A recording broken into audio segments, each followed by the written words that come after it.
Olá, bem-vindo à videoaula sobre o Rio das Icamiabas. Eu sou Cláudio Blanc, o autor do livro, e vou conduzir você nessa viagem de conhecimento.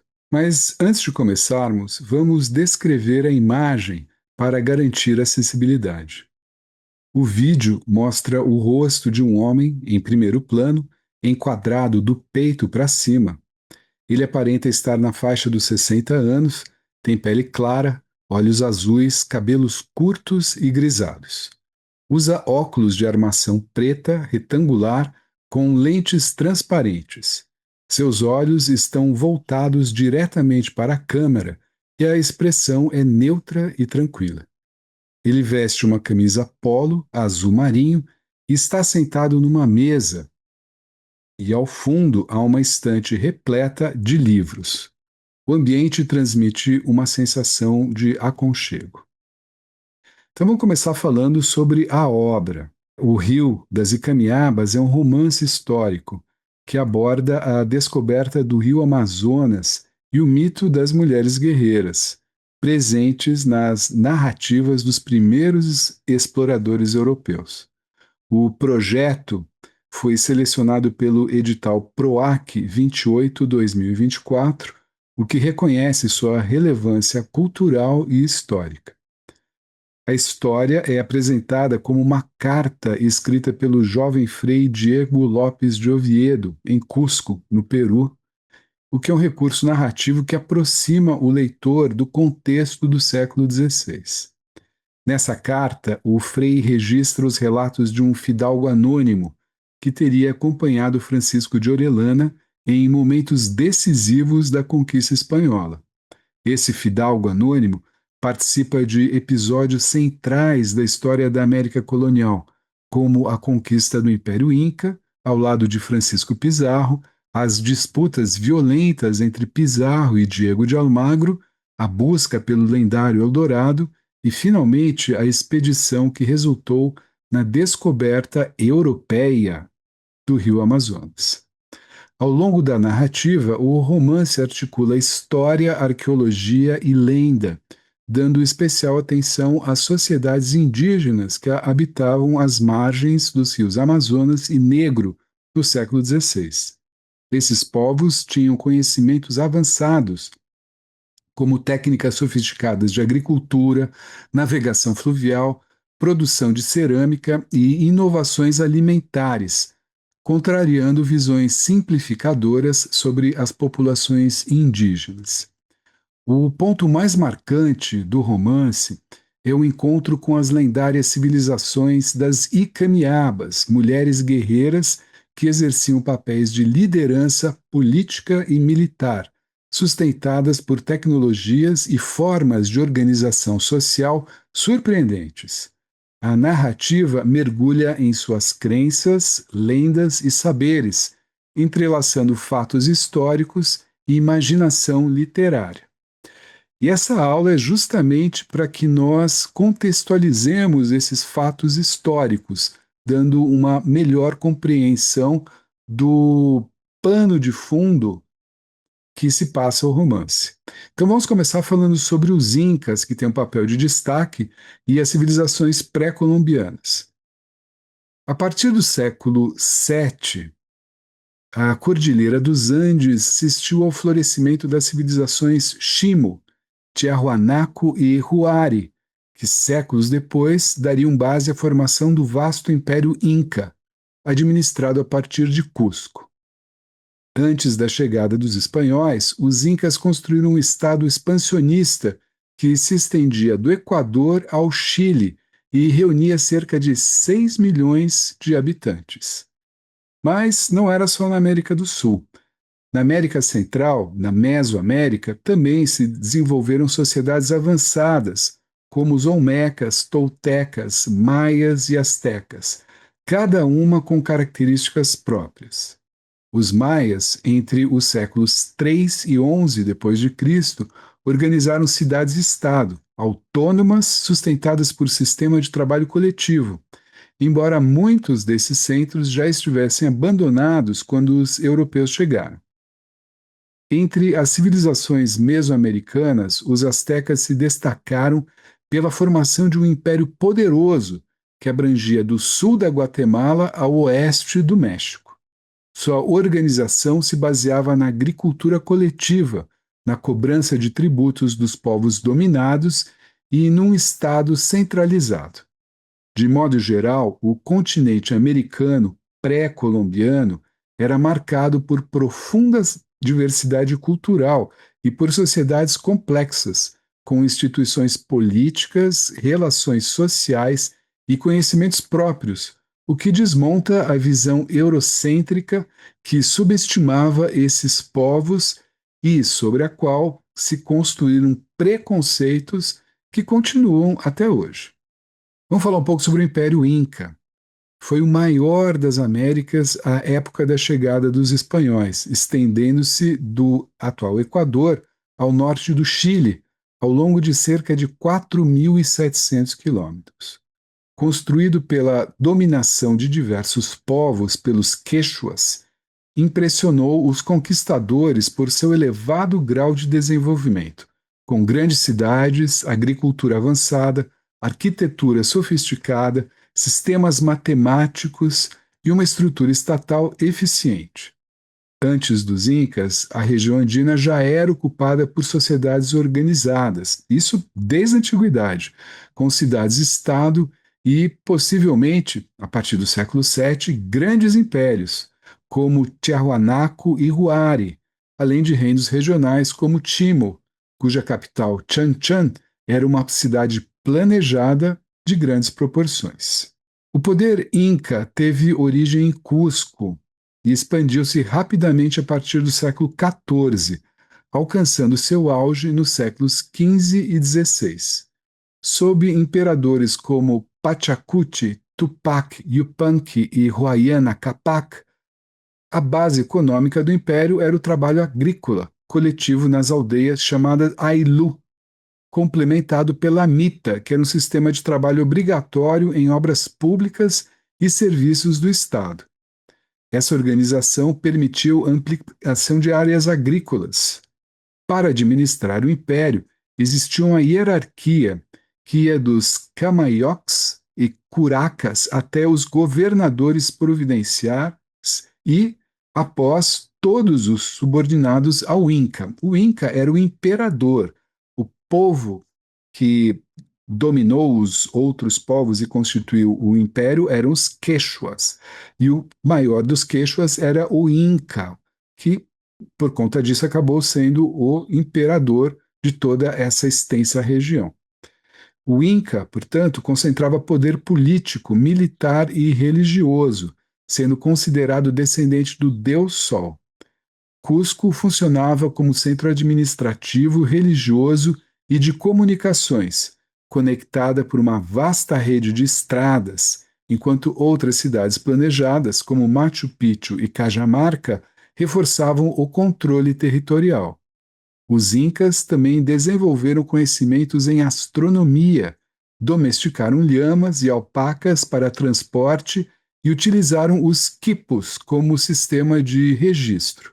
Os quipos não eram bem um alfabeto, era um sistema de cordas com nós, mas através desses sinais, dessas cordas marcadas com nós, eles transmitiam informações importantes sobre contabilidade do império, quantidades que deveriam ser distribuídas, censo populacional, etc., né? Então, apesar de contar com cerca de 6 milhões de habitantes, o império sucumbiu à conquista espanhola a partir de 1531, enfraquecido pela ausência de armas de fogo, pelas doenças europeias e pela guerra civil entre Huáscar e Atahualpa, fatores que facilitaram a vitória de Francisco Pizarro. De fato, a conquista do Peru por Francisco Pizarro e Diego de Almagro foi um dos episódios mais decisivos e violentos da expansão espanhola na América no século XVI. Ela resultou no colapso do Império Inca, uma das mais complexas e organizadas civilizações do continente, como a gente acabou de ver. Então, tudo começou no início da década de 1530. O Império Inca atravessava uma grave crise interna. Tinha acabado de acontecer uma guerra civil que opôs dois irmãos, Atahualpa e Huáscar, por um problema de sucessão. Eles estavam disputando o trono depois da morte do imperador Huayna Capac. Essa divisão enfraqueceu o Estado Inca e facilitou a ação dos conquistadores espanhóis. O Francisco Pizarro e o Diego de Almagro, junto com um clérigo, Hernando de Luque, que na verdade era um grande mercador, organizaram expedições a partir do Panamá em busca de riquezas ao sul. Após tentativas iniciais que não deram em nada, Pizarro obteve da coroa espanhola a capitulação de Toledo, assinada em 1529, que concedia a ele autorização para conquistar e governar o território do Peru. Em 1532, Pizarro desembarcou na costa peruana com cerca de 180 soldados, alguns cavalos e armas de fogo, um contingente pequeno, mas tecnologicamente superior. De fato, as armaduras, as espadas e as armas de fogo, as bestas que não eram conhecidas pelos indígenas, acabaram com eles, que lutavam com armas de madeira e de pedra. O momento decisivo dessa conquista aconteceu na cidade de Cajamarca, em novembro de 1532. O imperador, o Inca Atahualpa, recém-vitorioso na Guerra Civil, ele se encontrou com Pizarro, acreditando que esse encontro seria uma negociação diplomática. Mas os espanhóis organizaram uma emboscada. Eles atacaram o séquito Inca, que era grande, mas estava portando armas rituais apenas. E os espanhóis estavam bem armados, estavam com cavalos, eles soltaram uma carga de cavalaria que apavorou, assustou o Inca e o seu séquito, que não estavam esperando por aquilo, né? Então eles mataram milhares de pessoas e capturaram Atahualpa. Mesmo após o imperador Atahualpa oferecer um resgate colossal em ouro e prata, que foi suficiente para encher um salão no qual ele tinha sido feito prisioneiro, os espanhóis o mantiveram preso e em 1533 o executaram por estrangulamento sob acusações forjadas. Ou seja, a história da conquista, além de brutal, começa com uma traição absurda. A partir daí, foi-se a tomada de Cusco, o próximo objetivo dos espanhóis. Com a liderança inca desarticulada, Pizarro marchou sobre Cusco, a capital do império, que foi ocupada naquele mesmo ano da execução do Atahualpa, em 1533. Os espanhóis instalaram governantes incas submissos para dar aparência de continuidade política, enquanto consolidavam o domínio colonial. Diego de Almagro, que participara das expedições iniciais, sentiu-se prejudicado na divisão das riquezas e do poder. Partiu para o sul, explorando a região que hoje corresponde ao Chile, numa campanha dura e nada lucrativa. Ao retornar, ele entrou em conflito aberto com Pizarro, pelo controle de Cusco, que ele encontrou já dominada pelo Pizarro e pelos seus irmãos. A rivalidade acabou culminando na Batalha de Las Salinas, travada em 1538, na qual Almagro foi derrotado, preso e executado por ordem dos irmãos Pizarro. A conquista não trouxe estabilidade imediata. Em 1541, Francisco Pizarro foi assassinado em Lima por partidários de Almagro. Apesar disso, o domínio espanhol já estava consolidado, dando origem ao vice-reino do Peru, que se tornaria o centro do poder colonial espanhol na América do Sul. A conquista do Peru foi marcada por violência extrema, traições, epidemias e exploração econômica, resultando no colapso demográfico e cultural das populações dos Andes. Ao mesmo tempo, ela revelou como conflitos internos e indígenas, a guerra civil entre os irmãos incas, alianças forçadas e a superioridade militar europeia foram decisivos para o sucesso da colonização espanhola. A colonização espanhola foi a primeira a se efetivar em solo americano, antes da portuguesa, inclusive.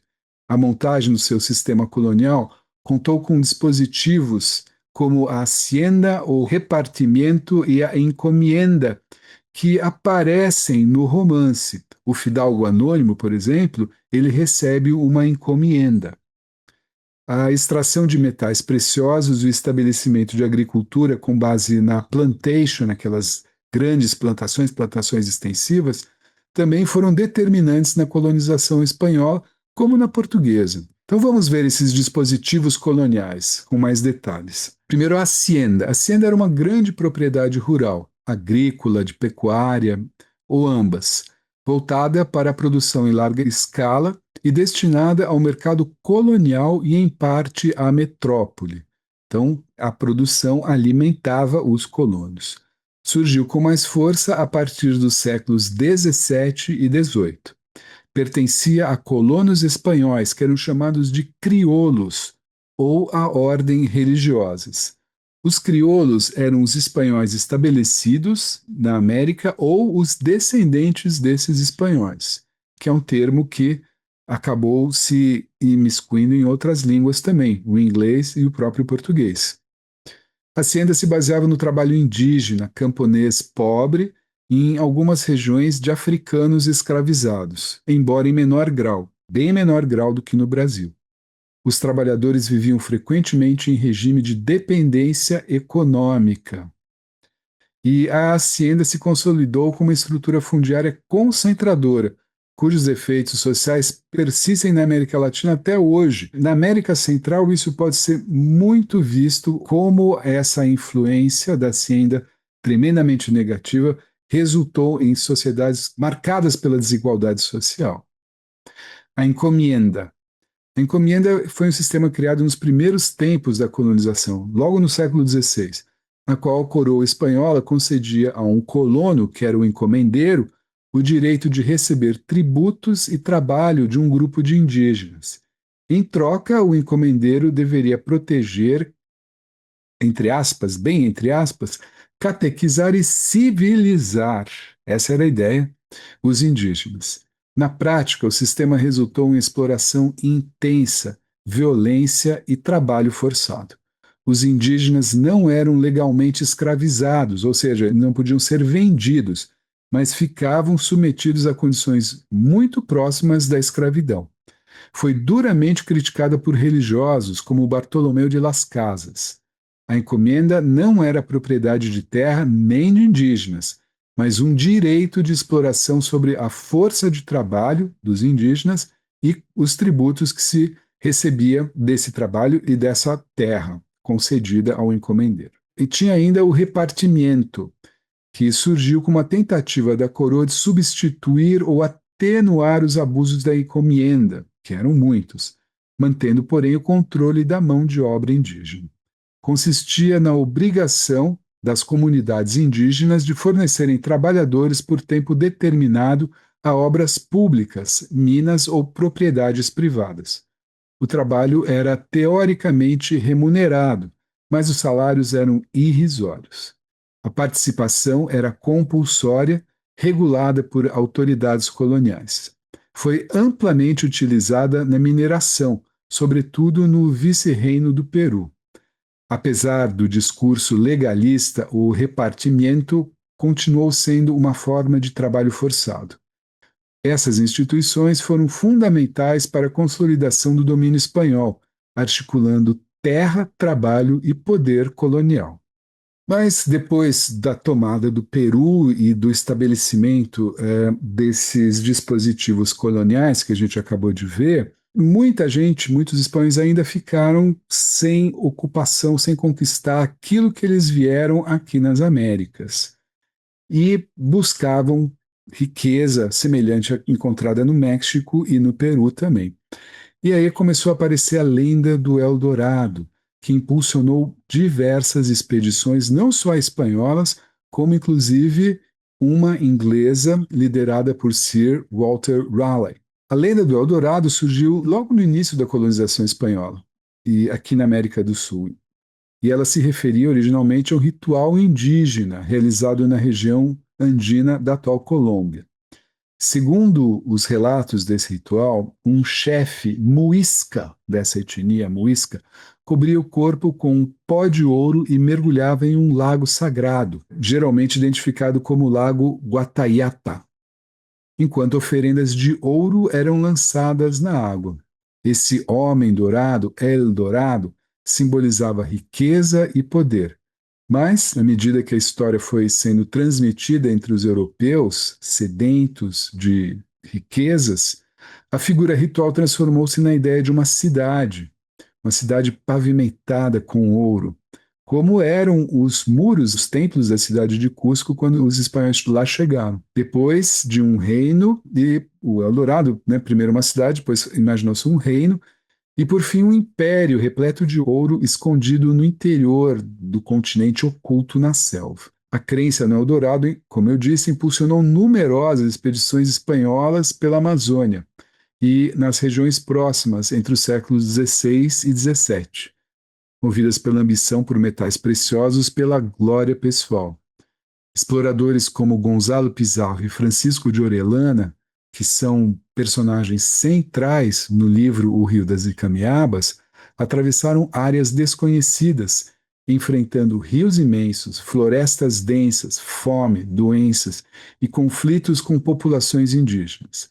Embora jamais tenham encontrado a Cidade Dourada, essas expedições resultaram no reconhecimento geográfico da bacia amazônica e na intensificação da presença colonial, ao custo de grande violência, exploração e profundas transformações nas sociedades indígenas da região. Eles singraram o que na época chamava-se Maranhão. O rio Maranhão é um dos principais formadores do Amazonas. Do ponto de vista hidrográfico, ele nasce nos Andes peruanos e corre em direção ao leste, integrando a grande bacia amazônica. A concepção mais aceita na geografia sul-americana considera que o Amazonas, propriamente dito, se forma a partir da confluência do rio Maranhão com o rio Uicali, no território do Peru. O nome Maranhão ele foi atribuído pelos espanhóis no século XVI, provavelmente derivado do termo espanhol maranha, que é uma confusão de emaranhado, em referência a um curso tortuoso do rio cheio de curvas, gargantas, corredeiras e desfiladeiros, né, nos Andes. Não há consenso absoluto sobre a etimologia, mas o batismo reflete a experiência difícil dos conquistadores ao percorrer. Que foi chamado de descoberta, que não é uma descoberta, é claro, uma população enorme vivia ao longo do rio Amazonas, mas a descoberta europeia, entre diversas aspas, ocorreu, né, entre 1541 e 1542, quando o Francisco Orellana separou da expedição de Gonzalo Pizarro, que eles estavam em busca do Eldorado, perdidos na selva, e decidiu descer o rio Maranhão, seguindo continuamente o curso das águas até achar o Atlântico. Eles tinham essa intuição, porque Vicente Piñón já tinha descrito esse rio imenso, que era tão caudaloso, que o mar onde ele desaguava continuava doce. Então, durante essa jornada, Orellana e seus homens relataram encontros com numerosas populações indígenas e combatentes, com grupos liderados por mulheres guerreiras, o que levou à associação com o mito das Amazonas e a nomeação do rio pelo rei da Espanha. Agora a gente vai falar um pouco das civilizações amazônicas que o Francisco Orellana encontrou, né, ao longo do rio, quando ele fez essa descida, tentando fugir da fome, tentando encontrar um caminho de volta, né, desesperadamente, tentando encontrar um caminho de volta. Ele encontrou uma civilização incrível, que figura como parte central do romance histórico O Rio das Icamiabas. Então, no século XVI, a região do Rio Amazonas era habitada por uma população indígena numerosa e culturalmente diversa, que incluía sociedades complexas e com diferentes níveis de organização social, algumas vezes chamadas de civilizações. Não havia uma única civilização unificada, mas uma variedade de grupos que utilizavam e manejavam os recursos da várzea e da terra firme de formas distintas, mas todas elas com grande conhecimento. As principais, se a gente pode generalizar, a gente pode dizer que as principais características desses grupos eram: um, a diversidade cultural.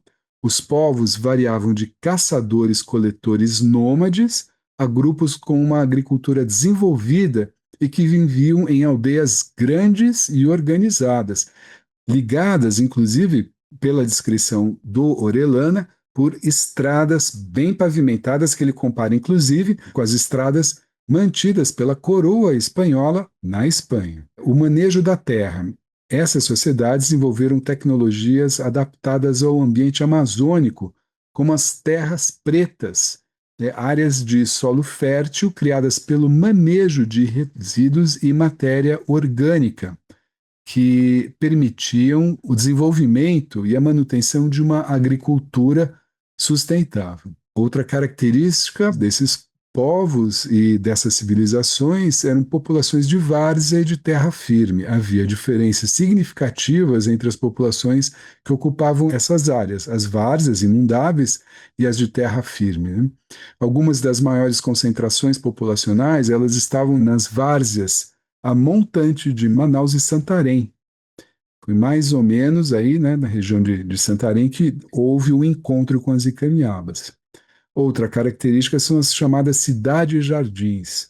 As pesquisas arqueológicas mais recentes sugerem a existência de complexos urbanos antes da chegada dos europeus, as chamadas cidades-jardins, que demonstram um nível sofisticado de organização social e manejo ambiental. O conceito da cidade-jardim, aplicado às descobertas arqueológicas do Vale de Upano, no Equador, tem a ver com os assentamentos planejados que integravam áreas urbanas, agricultura e floresta manejada num único sistema. São as agroflorestas, falando de uma forma muito generalizada e reducionista. Quando o Pero Vaz de Caminha chegou aqui e falou que essa terra se plantando tudo dá, não era bem assim, porque o que ele viu foram agroflorestas, eram florestas manejadas que combinavam todas essas características da mata com o conhecimento humano, de transformar essas áreas produtivas para consumo humano sem quebrar a natureza. As cidades dessa civilização eram conectadas por estradas e canais de irrigação e associadas a campos agrícolas geométricos e terraços, que revelam um alto grau de organização social e domínio técnico do território. Esses terraços, eles eram plantados diferentes culturas nos diversos degraus. Falar um pouquinho sobre os povos amazônicos encontrados pelo Francisco Orellana e relatados pelo Frei Gaspar de Carvajal, que era o capelão da expedição. Um dos povos bastante aguerridos que eles encontraram, e foi um dos mais mencionados, foram os Omáguas, que viviam em grandes aldeias às margens do rio, praticavam agricultura intensiva, produziam uma cerâmica elaborada e eram exímios navegadores, embora não construíssem navios como os europeus. Eles chamaram a atenção dos espanhóis pelo uso dos cocares, ornamentos corporais e pela organização social complexa, que indica uma sociedade hierarquizada. Os Omáguas também são conhecidos como cambebas, e no século XVI eram uma das sociedades indígenas mais numerosas e organizadas da Amazônia Central. Hoje eles estão praticamente extintos, assim como a língua deles. Um dado interessante sobre os Almáguas, na época desse encontro com a expedição de Francisco de Orellana, é que eles tinham o crânio deformado. Eles achatavam o crânio com tábuas colocadas na cabeça dos bebês e presas que deformavam o crânio ao longo do crescimento. Isso os diferenciava dos outros povos e garantia a eles uma aparência aterrorizante, o que era ótimo em termos de guerra e para assustar os inimigos, guerra psicológica. Alguns cronistas começaram a chamá-los de cambebas, justamente por conta disso, que significa, esse termo é associado com a ideia de cabeça achatada. Além disso, os Tapajós, povo importantíssimo que habitava a região da foz do rio Tapajós, eram conhecidos pela produção de cerâmica muito refinada que espantou demais os espanhóis, o Orellana e seus homens. Também pela agricultura estável e por aldeias muito bem estruturadas. Os relatos indicam populações numerosas e um controle eficiente do território fluvial, inclusive com canoas de guerra. Eles dominavam rotas de navegação com efeito. Eles formavam um conjunto de populações que no período pré-colonial, no século XVI, era bastante extensa, principalmente a região do Tapajós com o Amazonas. As evidências arqueológicas ligadas à tradição de Santarém e os relatos coloniais indicam sociedades sedentárias, com aldeias populosas, agricultura intensivo e profundo conhecimento do ambiente fluvial. Além desses povos, também foram bastante mencionados pelo Francisco Orellana e seus homens os matiparos, descritos como um povo guerreiro, organizado em aldeias fortificadas, que mantinham conflitos com grupos vizinhos e ofereceram uma resistência armada muito acirrada aos espanhóis. Tinham agricultura desenvolvida e eram considerados estrategicamente importantes no controle de trechos do rio. As fontes pesquisadas, as fontes atuais, situam esse povo no médio curso do rio Amazonas, organizados em aldeias permanentes, como vimos sedentários, descritos como um povo numeroso e guerreiro. Além desses, os Curicirares, que eram citados como habitantes de áreas densamente povoadas com abundância de alimentos. Os cronistas narram a presença de grandes casas, armazenamento de mantimentos e uso intenso do rio como via de circulação e sustento, que era uma característica de todos esses povos. Eles, né, os Curicirares, eles habitavam o curso médio do Amazonas em áreas de várzea, ou seja, que eram alagadas, em aldeias grandes e estáveis com abundância de mantimentos e intensa ocupação ribeirinha. Agora, os personagens principais do romance e também dessa região das civilizações amazônicas são as Icamiabas, que próximo de Tapajós, né, da confluência do Tapajós, Orellana relatou que lutou contra um grupo muito acirrado, muito aguerrido, liderado por mulheres guerreiras. E aí os espanhóis associaram ao mito clássico das Amazonas. Mas essa narrativa está envolta em elementos lendários, pois esses relatos provavelmente se baseiam em sociedades indígenas onde as mulheres exerciam papéis de liderança política e militar, que causou um forte impacto nos europeus. Segundo as crônicas do Carvajal, que foi o primeiro a descrevê-las, talvez o único, tratava-se de uma sociedade em que as mulheres eram as líderes.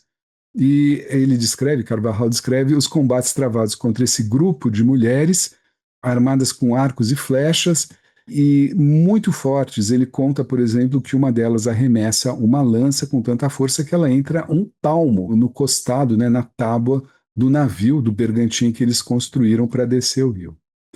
Mas do ponto de vista antropológico não existem evidências materiais que comprovem a existência de uma sociedade exclusivamente feminina nos moldes míticos descritos pelos cronistas, que eram europeus e associavam ao conhecimento deles.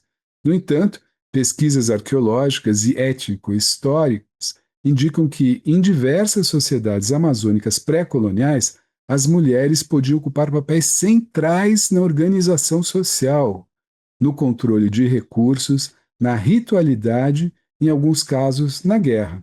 A própria etimologia do termo Icamiaba, que vem do tupi, é interpretada como mulher sem marido, ou mulher que vive separada dos homens, o que sugere formas específicas de organização social, possivelmente ligadas a alianças rituais, períodos de segregação de gênero ou grupos com liderança feminina.